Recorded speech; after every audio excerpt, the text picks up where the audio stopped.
Shalom, bien-aimés dans le Seigneur, que le Seigneur vous bénisse.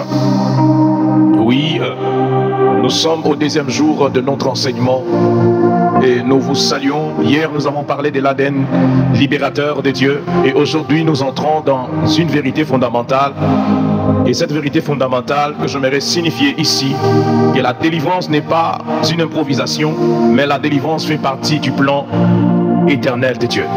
Je répète que la délivrance n'est pas une improvisation, mais la délivrance fait partie du plan éternel de Dieu. La délivrance fait partie du plan éternel de Dieu.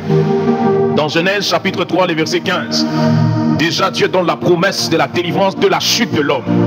Dans un contraste un peu bizarre, mais Dieu est en train de promettre à ceux qui vont mettre inimitié entre la descendance de la femme, ainsi l'inimitié entre la descendance de la femme et la descendance du serpent. En d'autres termes, Dieu était en train de préparer un chemin de la délivrance. Il dit que cet enfant qui naîtra de cette descendance écrasera la tête du serpent. Le temps est venu où tu dois comprendre que le Dieu qui place de barrières spirituelles, celui qui a dit je mettrai inimitié entre toi et la femme, entre ta postérité et la postérité de la femme, et celle-ci t'écrasera la tête et tu lui blesseras le talon. Il était en train de libérer une délivrance qui devait venir par la personne de Christ. La postérité du serpent, celle qui représente l'ensemble des personnes qui s'opposent à l'autorité de Dieu, à l'exemple de Caïn, à l'exemple de Lémec. Bien-aimé dans le Seigneur, j'aimerais dire à quelqu'un que tu dois te lever et te révolter dans la prière, et que tu dois dire non, que je ne serai pas mêlé avec l'ennemi. Il a dit je mettrai une inimitié, une séparation, une démarcation, parce que la délivrance fait partie du plan éternel de Dieu. Depuis lors, Dieu a voulu que même malgré que l'homme, comme l'homme est tombé, Dieu n'a pas voulu que l'homme reste dans cette position. Il a prévu une solution pour son relèvement. Voilà pourquoi je prophétise le relèvement. Je prophétise le relèvement. Je prophétise le relèvement au nom de Jésus-Christ. Le plan éternel de la délivrance se retrouve aussi dans un texte que j'aime beaucoup, Éphésiens chapitre 1er, à partir du verset 4. Écoute ce que l'apôtre Paul est en train de nous dire.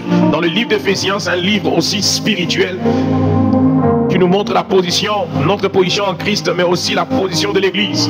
Mais lorsqu'on lit les textes d'Éphésiens chapitre 1er, au verset 4, il dit selon qui nous a élus en lui avant la fondation du monde, afin que nous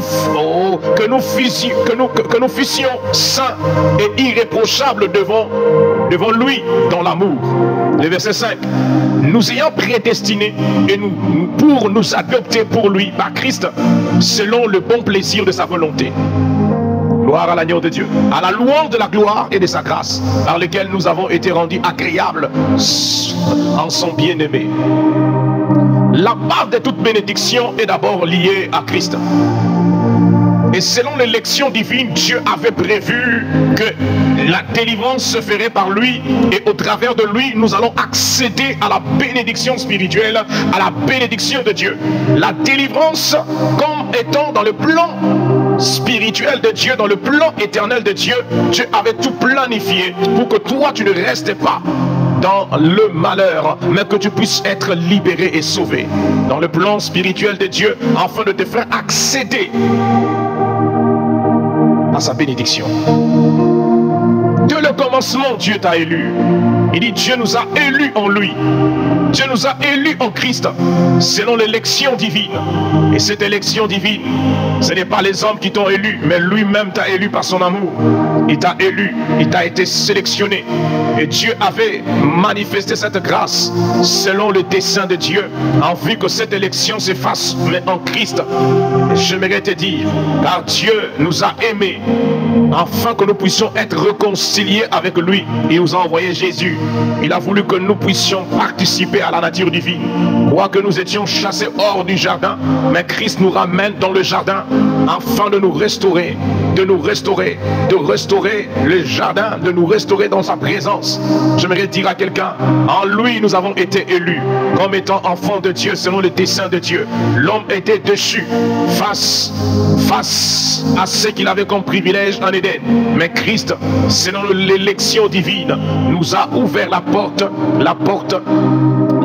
du ciel, la porte du salut. J'aimerais dire à quelqu'un qui me suit maintenant que le conseil que j'aimerais te donner, que dans la délivrance n'est pas seulement une réaction face au diable. Non, la délivrance, c'est une décision éternelle de Dieu. Selon le bon conseil divin, Dieu a décidé de nous donner l'agneau qui devait être immolé. Et la parole de Dieu nous renseigne dans le livre d'Apocalypse 13, verset 8, que l'agneau a été immolé dès la fondation du monde. Le monde n'était même pas encore formé, le monde n'était même pas encore créé. Mais la Bible dit l'agneau a été immolé. Dieu avait prévu la délivrance avant le combat. Dieu avait prévu ta délivrance avant le combat. J'aimerais dire à quelqu'un, Dieu avait prévu la solution avant le problème. Dieu avait prévu la victoire avant le combat. Ton combat n'est pas une surprise pour Dieu. J'aimerais répéter à quelqu'un, ton combat n'est pas une surprise pour Dieu. Et ta victoire a déjà été inscrite par Dieu selon son plan. Je déclare que ta victoire a été déjà inscrite par Dieu selon son planning, selon le dessein de Dieu. Que tu marches dans cette victoire au nom de Jésus-Christ.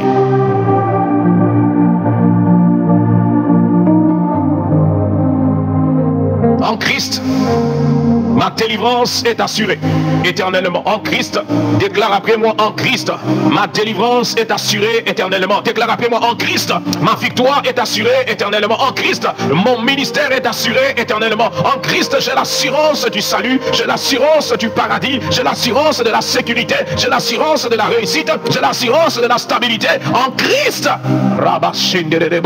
je ne cours pas après la victoire, mais je vis dans la victoire. En Christ, je ne suis pas oublié. En Christ, je suis choisi, aimé, prédestiné à la liberté. Mon histoire s'écrit selon le bon conseil divin.